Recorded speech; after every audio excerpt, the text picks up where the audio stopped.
अगर आपको ये क्वेश्चन पूछा जाए कि आईपीएल में सर्वाधिक शतक किसने लगाया तो आपका साधारण सा जवाब होगा विराट कोहली 7 शतक।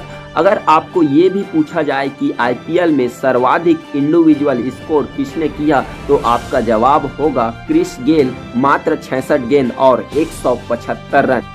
अगर आपसे ये भी पूछा जाए कि आईपीएल में पहली शतक किसने लगाया तो आपका जवाब होगा ब्रेंडन मैकुलम, साल 2008। लेकिन अगर आपको ये प्रश्न पूछा जाए कि आईपीएल में सबसे कम गेंदों पर सर्वाधिक रन किसने बनाया तो आप में से कुछ ही लोगों को शायद पता होगा, तो वो नाम है मिस्टर आईपीएल सुरेश रैना।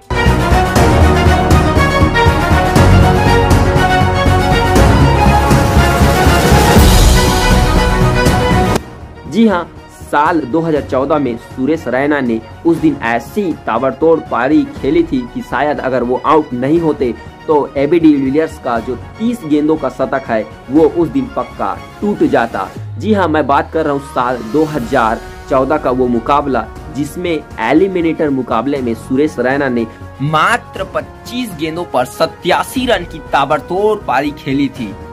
इस पारी के दौरान उन्होंने कई बड़े बड़े शॉट्स खेले थे। आज मैं उसी पारी की चर्चा कर रहा हूँ। साल था 2014 जब उस समय पंजाब 11 की कप्तानी जॉर्ज बेली कर रहे थे। जॉर्ज बेली ने टॉस जीत करके बैटिंग करने का फैसला लिया और उसी समय धाकड़ बल्लेबाज वीरेंद्र सहवाग और मनन वोरा बैटिंग करने आते हैं। दोनों शानदार किंग 11 पंजाब को शुरुआत देते हैं और शुरुआती ही कुछ ओवरों में रन बटोरने लग जाते हैं और फिर वीरेंद्र सहवाग का चमत्कारिक शतक आता है। 122 रन मात्र 58 गेंदों में 12 चौके और 8 गगनचुंबी छक्के लगा करके वो पंजाब 11 के स्कोर को 226 निर्धारित 20 ओवर में बना डालते हैं। इसके बाद अब चेन्नई सुपर किंग को एलिमिनेटर मुकाबला दूसरा जीतने के लिए बैटिंग करने आना होता है।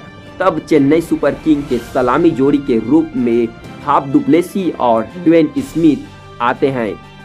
चेन्नई सुपर किंग के opener Faf du Plessis Mitchell Johnson के पहले ही गेंद पर आउट हो जाते हैं और फिर चेन्नई को यहाँ पर एक बड़ा झटका मिल जाता है। अब आते हैं मिस्टर आईपीएल सुरेश रैना। सुरेश रैना इस समय काफी खौफनाक में था और सुरेश रैना आते ही जॉनसन को 2 चौका जड़ देता है।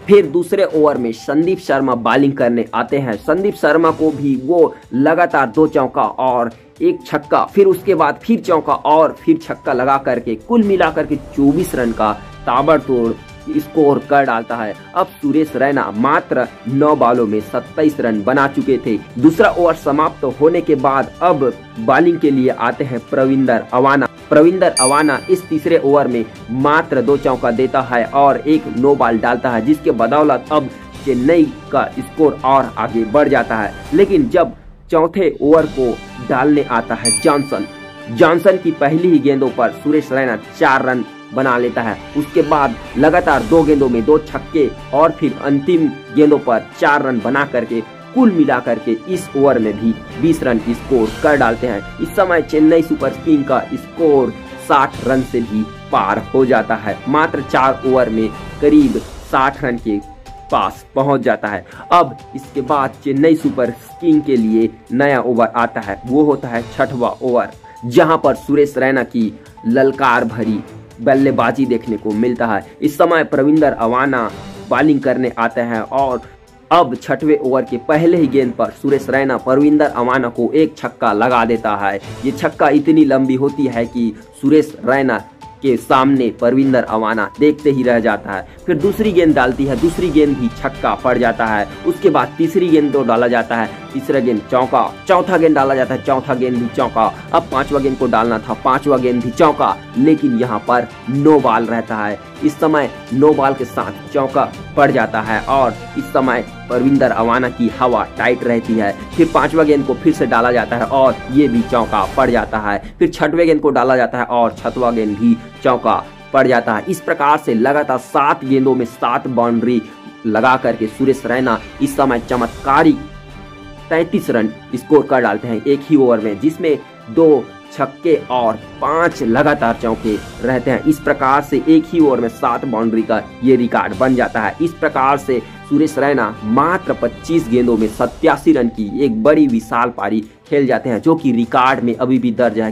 कोई भी आईपीएल का ऐसा बल्लेबाज हो जिन्होंने 25 गेंदों पे मात्र 87 रन से भी ज़्यादा का स्कोर किया हो, वो अभी तक कोई नहीं कर पाए हैं। शायद इस दिन सुरेश रैना आउट नहीं होते तो वो डिविलियर्स का 30 गेंदों का शतक था, वो भी रिकॉर्ड आज टूट जाता। सुरेश रैना इस समय इतने खौफनाक गुस्से में थे कि सुरेश रैना किसी भी बॉलर को ऐसे ही पीटते चला जा रहा था। उस दिन सुरेश रैना ने 12 छक्के लगाए थे, मात्र 25 गेंद खेले थे और उसमें से सारे 20 गेंदों को उन्होंने बाउंड्री पहुंचाई थी, जिसके बदौलत उस दिन टीम मात्र 6 ओवर में 100 रन से भी ज्यादा का स्कोर किया था। हालांकि चेन्नई उस मैच को हार गया था,